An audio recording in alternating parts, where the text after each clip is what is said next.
You said in 2016, lock her up. And then when you became president, you said, we don't do that in America. That's just not the right thing to do. That's what they're doing. Do you regret not locking her up? And if you're president again, will you lock people up? Well, I'll give you an example. The answer is you have no choice because they're doing it to us. Joining me now, Ruth Ben-Ghiat, a professor of history at New York University and author of Strong Men, Mussolini to the Present. Here in studio, Kurt Bardella, LA Times contributor, Democratic strategist, and former spokesperson for the House Oversight Committee. And Vermont Congresswoman Becca Balint, member of the House Judiciary Committee and House Budget Committee. Thank you all very much for coming to the Sunday Show. Congresswoman, I would love your thoughts on the Judiciary Committee's probe into Fani Willis, especially since Governor Kemp, Georgia's own governor, refused to hold a special session that would have impeached the Fulton County DA. Yeah, this should surprise nobody. This is what the playbook is for both the Oversight Committee and the Judiciary Committee, making accusations, making innuendos, and they never have the receipts, ever. This is about showmanship. This is about making sure that there is a committee distraction to give cover to the president. That is what this is always about. Kurt, since you're sitting right here, I'm going to give the next question to you because Colton Moore, a Georgia state senator and Trump supporter, made this chilling comment about what could happen if DA Willis isn't stopped from prosecuting Donald Trump. Listen to this. We need to be taking action right now because if we don't, our constituencies are going to be fighting it in the streets. Do you want a civil war? I don't want a civil war. I don't want to have to draw my rifle. So, Kurt, Senator Lindsey Graham has made similar comments throughout the year, so this isn't new. But explain why and how this kind of rhetoric remains so dangerous. Well, it really starts with what we saw with January 6th and the run-up to January 6th. We have seen now, because of what happened on that day, it's not just words, it's not just empty rhetoric, it's not just theater. When these people use those words, their audience, their following, their cult, they see it as marching orders. They see it as instruction. So when someone says something like, well, I would hate to have to raise arms and I'd hate to see a civil war, what he's saying is, I want a civil war. I want you to raise arms. If we don't get our way, if the politics don't go our way, the only response is violence. That's terrorism. I don't care what anybody says, what words people want to dump. That is terrorism. When you don't get political means and you resort to violence, that is terrorism endorsed by elected Republican officials. Why isn't every single Republican right now in any elected office condemning that statement? Because they like it. They endorse it. They want to see that happen. And listening to your answer, Kurt, it takes me back to the censuses that we have seen for Oath Keepers and Proud Boys who, a couple of them crying at their sentencing because they're like, I was following orders from the president of the United States. I mean, Ruth, in states like Florida and Texas, conservatives are removing or attempting to remove elected progressive prosecutors from their positions. This doesn't surprise you, does it?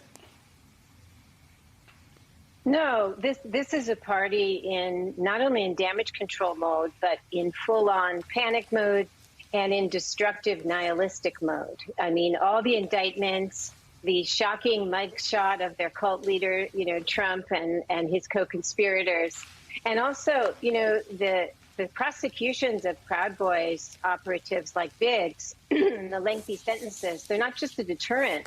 Because the GOP has such close ties with extremist groups and uses the Proud Boys as a kind of de facto paramilitary, these things that are happening are a strike at a whole extremist worldview and an extremist playbook. And so all they can do is strike back by threatening impeachments. And I call this garbage politics, and also threatening to remove any politician who stands up for the rule of law. Ruth, you mentioned the mugshots that we all got to see last week, but you wrote a piece about the mugshot of former White House Chief of Staff Mark Meadows. Real quickly, talk about why his mugshot in particular struck you so. Yeah, this really haunted me because in my book, Strong Men, is full of these people.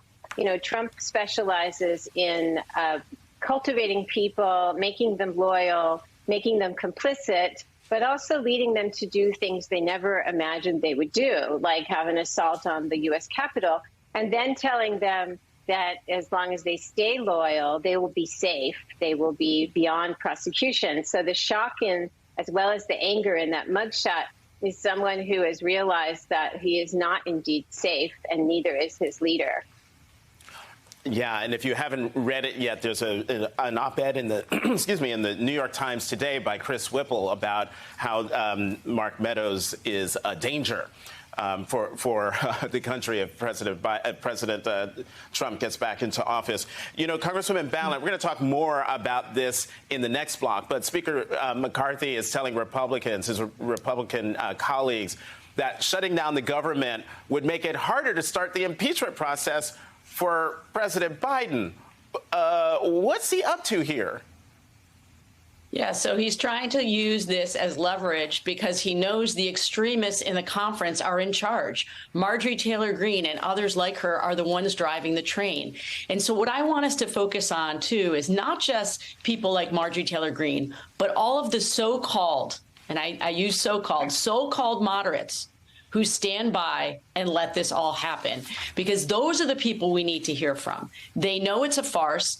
They have said so in the last few days about this impeachment hostage taking that Marjorie Taylor Greene is doing. They know it's a sham, but they will go along with it in the end. And that is the dangerous thing for all of us, because Trump is not singular. Another one will come in his place.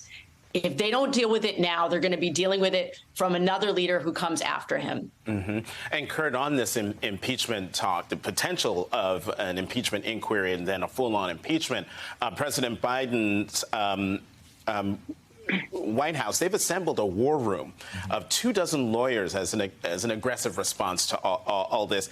Is this an appropriate response? And what does it say about the current state of American politics that this is even necessary? Yeah, it is necessary because this is going to be unlike any impeachment that we've ever seen before because, one, there's absolutely no grounds for it. Even Republicans in Congress admit there's no evidence right now linking President Biden to anything illegal, illicit, controversial, anything at all. They don't have the goods, but they're going to do this as a political tool. So the White House is right to assemble a campaign-esque war room of rapid response of lawyers and communication staffers to push back on all of the nonsense we're going to see. Republicans are just going to lie. They're going to gaslight. They're going to make stuff up and hope that they get some traction to distract away from the fact that they have no agenda, no vision for the American people, and they can't negotiate with their own majority to pass a budget. So they do these types of things while also running cover for their client, Donald J. Trump. The White House is on top of it. It's actually reassuring to see that they're taking the threat seriously. You cannot give these people an inch, any ground at all. You have to forcefully push back every single time that they use this stuff. Because, again, this is impeachment. This is historic. It is important. It is meaningful. The fact that Republicans are wielding it this way for just purely political and revenge purposes to protect a real criminal in Donald Trump says that the White House is absolutely right in preparing for battle.